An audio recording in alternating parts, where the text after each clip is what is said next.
अस्सलाम वालेकुम। उम्मीद है सभी खैरियत से होंगे। और एसआईआर से जुड़ी कुछ ज़रूरी जानकारी है जो इस वक्त मैं आपको देना चाहता हूं, क्योंकि बहुत से लोग हैं काफ़ी परेशान हैं, उन्हें पता ही नहीं है कि एसआईआर आखिर है क्या।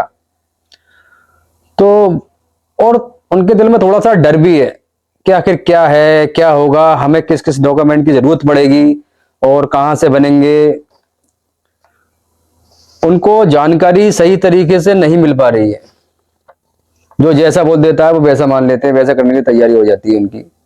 खैर, जहां तक मेरी सोच है, जो मुझे लगता है कि जो एसआईआर है वो सरकार ने फिलहाल तो वोटर कार्ड को लेकर ही चालू किया है। आगे इसका कुछ और भी हो सकता है, लेकिन ज्यादातर लोग जो है वोटर आईडी कार्ड से ही मतलब है उनका, क्योंकि ज्यादातर लोगों के वोट काटे गए हैं।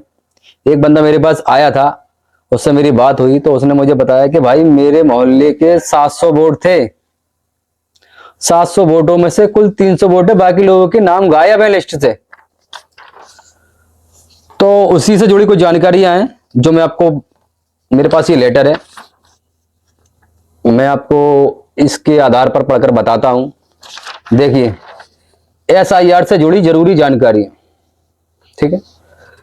इलेक्शन कमीशन 1 अक्टूबर 2025 से 31 दिसंबर 2025 तक, 1 अक्टूबर से दिसंबर 2025 तक स्पेशल इंटेंसिव रिवीजन एसआईआर के नाम से वोटर लिस्ट को सही करने का, वोटर लिस्ट को सही करने का एक प्रोग्राम चल रहा है। इस प्रोग्राम के जरिए 18 साल या उससे ज्यादा उम्र के लोगों को यह साबित करना होगा, समझ रहे हैं आप, 18 साल या उससे ज्यादा उम्र के लोगों को यह साबित करना होगा कि वो भारतीय नागरिक हैं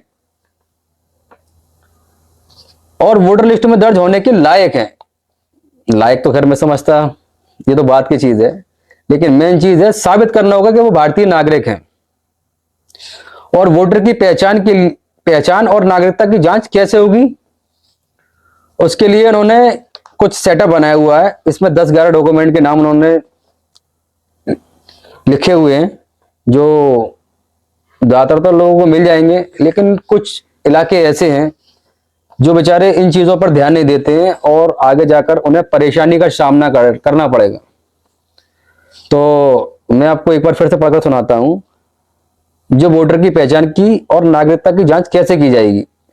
तो आपके इलाके के जो बीएलओ हैं, बीएलओ जो घर घर आकर दवा वगैरह जो पिलाते हैं, बच्चों को पोलियो की दवा पिलाते थे पहले, अब टीके वगैरह लगाने के लिए लेडीज जो आती हैं उन्हें बीएलओ कहते हैं। तो घर घर जाकर वो वोटरों की जांच करेंगी और एक आपको गणना का फॉर्म देंगी भरने के लिए कि आपकी जन्म तिथि और डेट ऑफ बर्थ, ये जन्म स्थान कहां पर पैदा हुए थे आप, और उसका सबूत मांगेंगे आपसे, जन्म पत्री के तौर पर, पासपोर्ट के तौर पर, या कोई और भी डॉक्यूमेंट जो आपकी डेट ऑफ बर्थ और आपको यह दर्शाता हो कि आप यहां पैदा हुए थे। और इसके अलावा जांच की जो बुनियाद होगी वो 2003 की वोटर लिस्ट से होगी, यानी 2003 में जो वोटर लिस्ट जारी हुई थी उस वोटर लिस्ट के आधार पर ही इस प्रक्रिया को पूरा किया जाएगा। तो जो बीएलओ आपके पास इलाके में आएंगे वो 2003 की वोटर लिस्ट लेकर आएंगे और उस वोटर लिस्ट में से वो जांच करेंगे, उसमें से आपका नाम देखेंगे। अगर उसमें आपका नाम मिल जाता है तो आपको किसी भी डॉक्यूमेंट देने की कोई भी जरूरत नहीं है। अगर आपका नाम उस वोटर लिस्ट में सबमिट है तो आपको किसी भी डॉक्यूमेंट को देने की कोई जरूरत नहीं है। अब इसकी जो जांच होगी उस जांचों को 4 हिस्सों में बांटा गया है। पहला हिस्सा जो है ए कैटेगरी, दूसरा बी, तीसरा सी और चौथा डी कैटेगरी। तो ए कैटेगरी वो है जिनका नाम 1 जुलाई 1987 से पहले, जिनका जन्म 1 जुलाई 1987 से पहले हुआ हो और उनका नाम 2000 लिस्ट में भी हो, तो सबूत के तौर पर सिर्फ 2003 की वोटर लिस्ट की फोटो कॉपी ही केवल जमा करनी होगी उनको, और कोई डॉक्यूमेंट नहीं देना है। सिर्फ उनको 2003 की वोटर लिस्ट की फोटो कॉपी जमा करनी है, बल्कि उन्हें कुछ भी नहीं देना है, ठीक है। दूसरा है जिसका जन्म 1 जुलाई 1987 से पहले हुआ हो लेकिन उसका नाम 2003 की वोटर लिस्ट में नहीं है।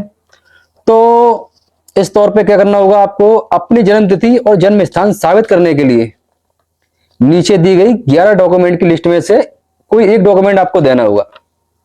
जो 11 डॉक्यूमेंट की लिस्ट है वो मैं अभी आपको बाद में बताता हूं। जो उसमें सब लिखा हुआ है, ठीक है।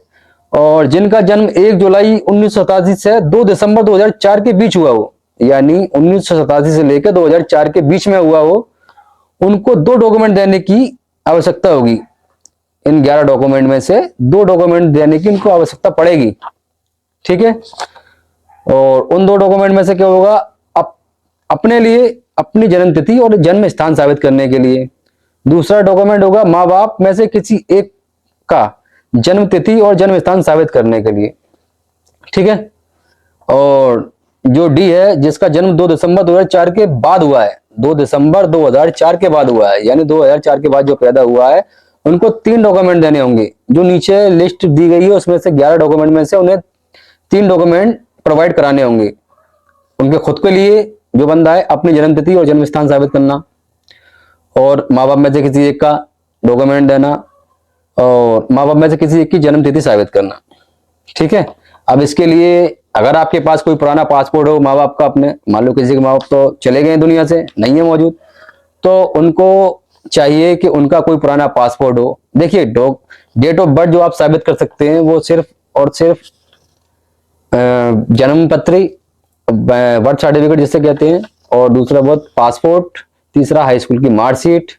ये तीनों चीजों में से कोई एक चीज आपके पास होनी हो तभी आप साबित कर सकते हैं डेट ऑफ बर्थ अपनी, ठीक है। और एक जरूरी बात माँ बाप के डॉक्यूमेंट के लिए, जो माँ बाप के डॉक्यूमेंट के लिए जरूरी बात है वो, अगर कैटेगरी सी और डी के वोटरों के माता पिता का नाम 2003 के वोटर लिस्ट में है, तो उनके जन्म के सबूत के तौर पर उस लिस्ट की फोटोकॉपी ही काफी होगी। समझ रहे हैं आप? अगर 2003 में उनके माँ बाप का नाम वोटर लिस्ट में है तो भी आपको घबराने की जरूरत नहीं है। तब भी आपको सिर्फ वोटर का वो जो क्या बोलते हैं उसको, वोटर लिस्ट की फोटोकॉपी, जो वोटर लिस्ट आप बीएलओ दिखाएंगे आपकी, आप उसकी फोटोकॉपी करा लें, उसकी फोटोकॉपी मान्य होगी उसके लिए भी, ठीक है। ये फोटोकॉपी आपको बीएलओ से मिल जाएगी और इसको ऑनलाइन भी डाउनलोड कर सकते हैं आप।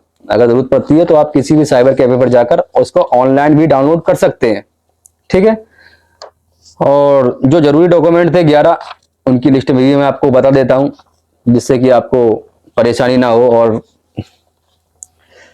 ठीक है, तो जो 11 डॉक्यूमेंट हैं उसमें से नंबर 1 पर आता है जन्म प्रमाण पत्र, जो मुझे उम्मीद है बहुत से लोगों ने सोचा ही नहीं है बनवाने का। यार हम लोग तो क्या है, क्या बताइए, आप किसी से कुछ कहना तो है नहीं इसके लिए। फिलहाल ये तो बात की चीजें हैं।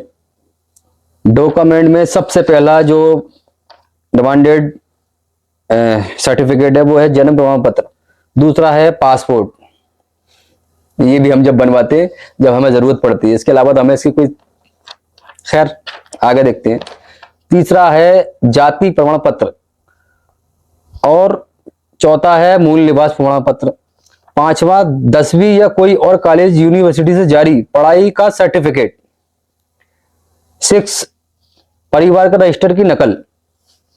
7वां नंबर सरकार द्वारा दी गई जमीन या मकान के कागजात, जो सरकार द्वारा आपको प्रोवाइड कराई गई हो, जैसे मिलते नहीं थे, जैसे आवास विकास कॉलोनी वगैरह जो मिलती है, वो अगर आपको मिली हुई हो तो भी आपको नागरिकता साबित करने में परेशानी नहीं होगी, ठीक है। 8वां नंबर पे आता है 1 जुलाई 1987 से पहले सरकार द्वारा जारी की गई कोई भी पहचान पत्र या सर्टिफिकेट। 1 जुलाई 1987 से पहले सरकार द्वारा जारी कोई भी पहचान पत्र या सर्टिफिकेट, ठीक है।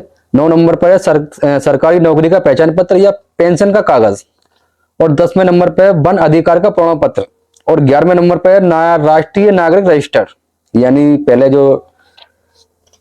पहले के जमाने में क्या होता था कि लोग जो है सिर्फ रजिस्ट्री करा देते थे नगर पालिका में जाके कि हमारे यहाँ बेटा हुआ है या बेटी हुई है।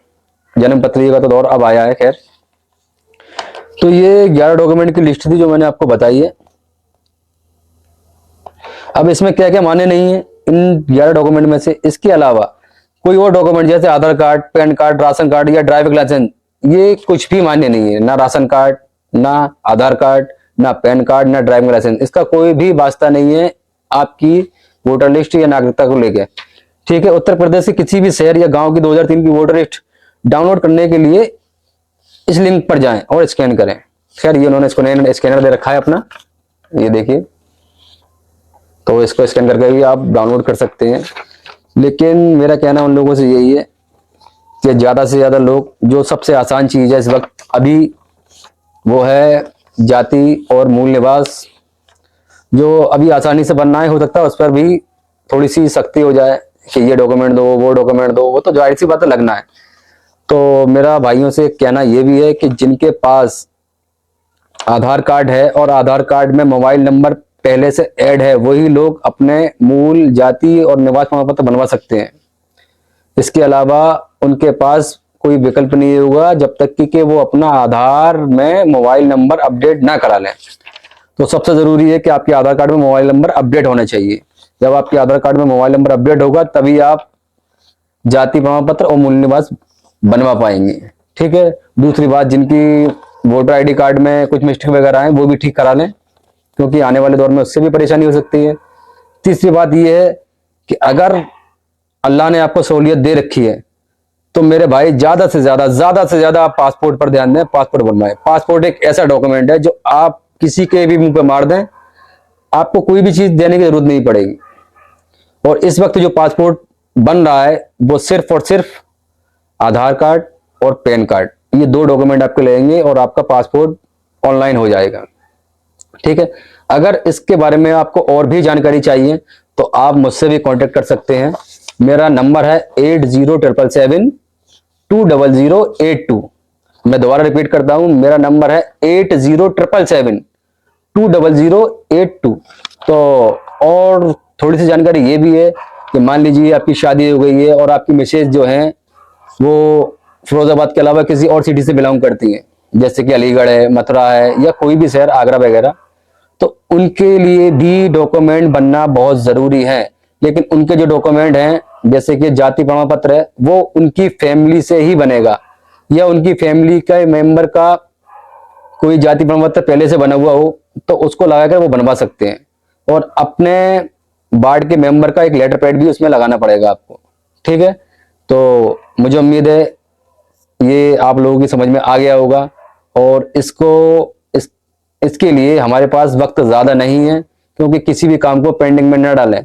जो ये सोच रहे हैं कि कल करा लेंगे, परसों करा लेंगे, भाई ये ऑनलाइन काम है, साइड कभी भी बंद और कभी भी चालू हो सकती हैं और कभी भी चालू हो जाती हैं। तो जो पहले जरूरी काम है उनको पहले निपटा लें, जिससे कि आने वाले समय में आपको कोई परेशानी नहीं हो। ठीक है। तो ज्यादा चाहता हूं, अस्सलाम वालेकुम, गुड नाइट, सब्बा खैर और गॉड ब्लेस यू। अल्लाह हाफिज, अस्सलाम वालेकुम।